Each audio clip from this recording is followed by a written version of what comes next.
Hoje vamos fazer a leitura da Bíblia 365, dia 23 de fevereiro, que é o dia 54.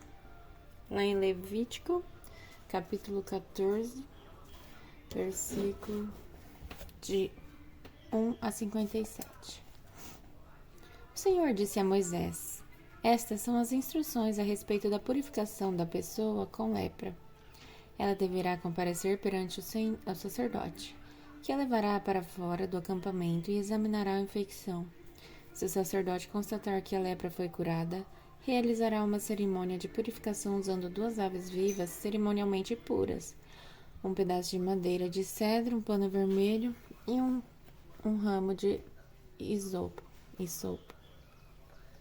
O sacerdote mandará matar uma das aves sobre uma vasilha de barro cheia de água limpa.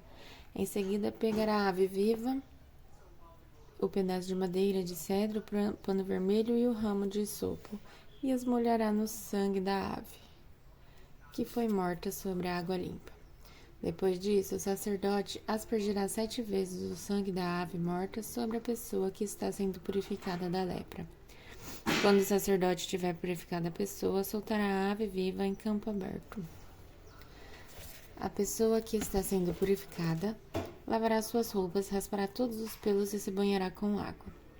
Está cerimonialmente pura e poderá voltar ao acampamento. Contudo, ficará fora de sua tenda por 7 dias. No 7º dia, raspará novamente todos os pelos, cabelos, pelos faciais e sobrancelhas. Lavará também suas roupas e se banhará com água. Desse modo, estará cerimonialmente pura. No 8º dia, a pessoa que está sendo purificada trará 2 cordeiros sem defeito e uma cordeira de 1 ano sem defeito, junto com uma oferta de cereal de 6 litros de farinha da melhor qualidade umedecida com azeite e uma caneca de azeite. O sacerdote encarregado da cerimônia apresentará a pessoa a ser purificada junto com as ofertas diante do Senhor, à entrada da tenda do encontro. O sacerdote pegará um dos cordeiros e o azeite e apresentará como oferta pela culpa, movendo-os para o alto como oferta especial para o Senhor. Em seguida, matará o cordeiro no lugar sagrado, onde estão mortos os animais para as ofertas pelo pecado e para o holocausto. Assim como a oferta pelos pecados, a oferta pela culpa pertence ao sacerdote. É uma oferta santíssima. Depois disso, o sacerdote pegará um pouco de sangue da oferta pela culpa e colocará na ponta da orelha direita, no polegar da mão direita e no polegar do pé direito da pessoa que está sendo purificada. O sacerdote também colocará um pouco do azeite na palma da sua mão esquerda, molhará o dedo direito no azeite na palma da mão esquerda e com ele aspergirá 7 vezes diante do Senhor. Parte do azeite que está em sua mão ele colocará na ponta da orelha direita, no polegar da mão direita e no polegar do pé direito da pessoa que está sendo purificada, em cima do sangue da oferta pela culpa. O sacerdote colocará o azeite restante em sua mão na cabeça da pessoa que está sendo purificada. Desse modo, o sacerdote fará expiação pela pessoa diante do Senhor. Então, o sacerdote apresentará a oferta pelo pecado para fazer expiação pela pessoa que foi curada da lepra. Em seguida, o sacerdote matará o animal para o holocausto e o apresentará sobre o altar junto com a oferta de cereal. Desse modo, o sacerdote fará expiação pela pessoa que foi curada, e ela ficará cerimonialmente pura. Quem for muito pobre e não tiver recursos para apresentar essas ofertas, poderá levar um cordeiro para a oferta pela culpa, que será movido para o alto como oferta especial para a purificação. Levará também 2 litros de farinha da melhor qualidade umedecida com azeite para a oferta de cereal e uma caneca de azeite. A oferta incluirá ainda 2 rolinhas ou 2 pombinhos de acordo com os recursos da pessoa. Uma das aves será usada para a oferta pelo pecado e a outra para o holocausto. No 8º dia da cerimônia de purificação, a pessoa que está sendo purificada levará as ofertas do sacerdote na presença do Senhor à entrada da tenda do encontro. O sacerdote pegará o cordeiro para a oferta pela culpa junto com o azeite e os moverá para o alto como oferta especial para o Senhor. Depois disso, o sacerdote matará o cordeiro para a oferta pela culpa. Pegará um pouco do sangue e o colocará na ponta da orelha direita, no polegar da mão direita e no polegar do pé direito da pessoa que está sendo purificada.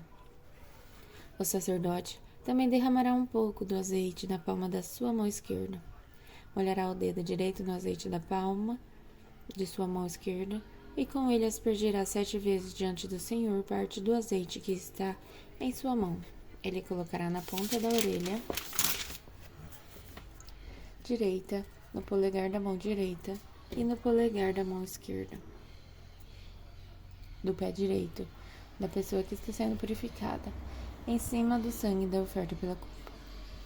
O sacerdote colocará o azeite restante em sua mão na cabeça da pessoa que está sendo purificada. Desse modo, o sacerdote fará expiação pela pessoa diante do Senhor. Então o sacerdote oferecerá as 2 rolinhas ou os 2 pombinhos de acordo com os recursos da pessoa. Uma das aves é uma oferta pelo pecado e a outra é um holocausto. Serão apresentados junto com a oferta de cereal. Desse modo, o sacerdote fará expiação pela pessoa diante do Senhor. Essas são as instruções para a purificação daqueles que se recuperaram da lepra. Mas os que não têm recurso para levar as ofertas requeridas para a cerimônia de purificação. Então, o Senhor disse a Moisés e Arão: quando chegarem a Canaã, a terra que eu lhes dou como propriedade, e eu contaminar com manchas de mofo alguma das casas de sua terra, o dono de uma dessas casas irá ao sacerdote e dirá: minha casa parece ter manchas de mofo. Antes de entrar para examinar a casa, o sacerdote mandará esvaziá-la, a fim de que nada dentro delas seja declarado cerimonialmente impuro. Em seguida, entrará na casa e examinará o mofo nas paredes. Se encontrar manchas verdeadas ou avermelhadas e a contaminação parecer mais profunda que a superfície da parede, o sacerdote sairá pela porta e isolará a casa por 7 dias. No 7º dia, o sacerdote voltará para examiná-la. Se constatar que as manchas se espalharam na parede, o sacerdote ordenará que as pedras das áreas afetadas sejam removidas e levadas para fora da cidade, até um lugar cerimonialmente impuro. Depois disso, as paredes internas da casa serão inteiramente raspadas e o material raspado será jogado num lugar impuro fora da cidade. Outras pedras serão trazidas para substituir as que foram removidas e as paredes serão rebocadas com barro novo. Se contudo o mofo reaparecer depois de todas as pedras terem sido substituídas e de a casa ter sido raspada e rebocada de novo, o sacerdote voltará e examinará a casa. Se constatar que as manchas e mofo se espalharam, é evidente que as paredes foram contaminadas por mofo corrosivo e a casa estará impura. Será demolida e suas pedras, madeira e todo o seu reboco serão levados para fora da cidade, até um lugar cerimonialmente impuro. Quem entrar na casa durante o período de isolamento ficará cerimonialmente impuro até o entardecer.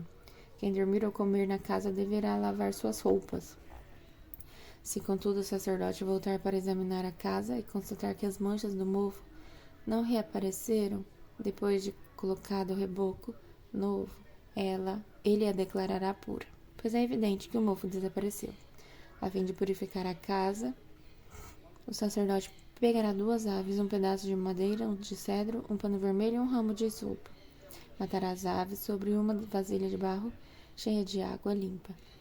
Pegará o pedaço de madeira de cedro, o ramo de isopo, o pano vermelho e a ave viva e os molhará no sangue da ave morta e na água limpa. Em seguida, aspergirá a mistura sobre a casa 7 vezes. Quando o sacerdote tiver purificado a casa exatamente dessa forma, soltará a ave viva em campo aberto fora da cidade. Desse modo, o sacerdote fará expiação pela casa e ela ficará cerimonialmente pura. Essas são as instruções para lidar com a lepra, incluindo feridas de sarna, com manchas de mofo sobre peças de roupa ou numa casa, e com inchaços, erupções ou descolorações de pele. Esse procedimento determinará se a pessoa ou o objeto está cerimonialmente puro ou impuro. Essas são as instruções a respeito da lepra e do mofo.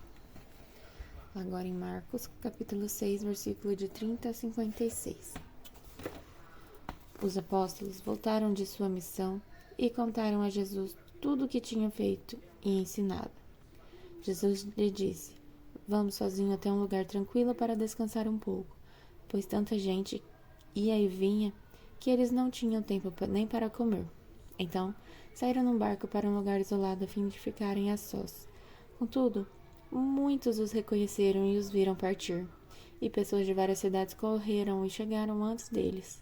Quando Jesus saiu do barco, viu a grande multidão e teve compaixão dela, pois eram como ovelhas sem pastor. Então começou a lhes ensinar muitas coisas.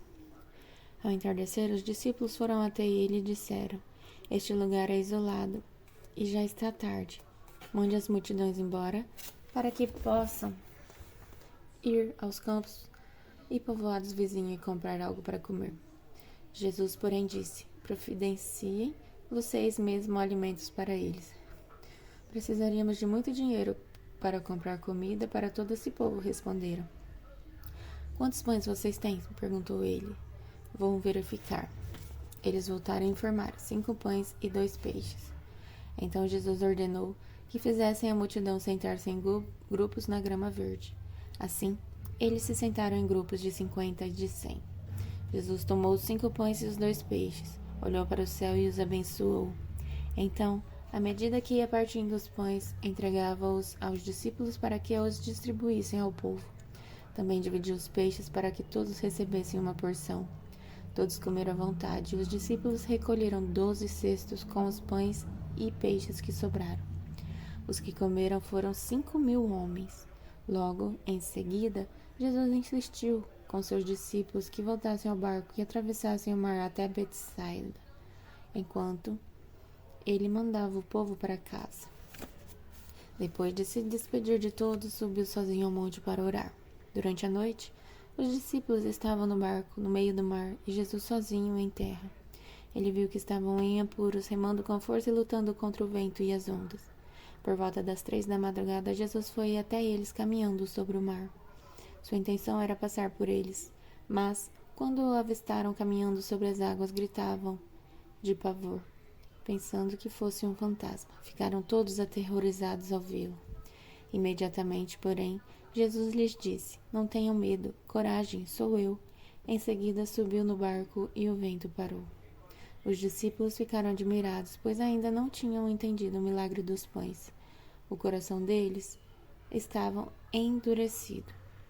Depois de atravessarem o mar e chegarem a Genesaré, levaram o barco até a margem e desceram. As pessoas reconheceram Jesus assim que o viram. Quando ouviam que Jesus estava em algum lugar, corriam por toda a região, levando os enfermos em macas para onde sabiam que ele estava.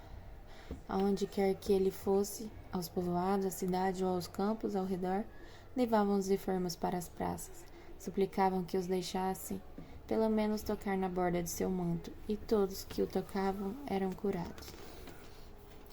Agora em Salmos, capítulo 40, versículo de 1 a 10. Esperei com paciência pelo Senhor. Ele se voltou para mim e ouviu meu clamor. Tirou de um poço de desespero, de um atoleiro de lama. Pôs meus pés sobre uma rocha e firmou meus passos. Deu-me um novo cântico para entoar, um hino de louvor a nosso Deus. Muitos verão o que ele fez, temerão e confiarão no Senhor. Como é feliz o que confia no Senhor, que não depende dos arrogantes, nem dos que se desviam para a mentira. Senhor meu Deus, tu nos fizeste muitas maravilhas, e teus planos para nós são tantos que não se pode contá-los. Não há ninguém igual a ti. Se eu tentasse relatar todos os teus feitos, jamais chegaria ao fim. Não tens prazer em oferta nem em sacrifícios. Agora que me fizeste ouvir, compreendo.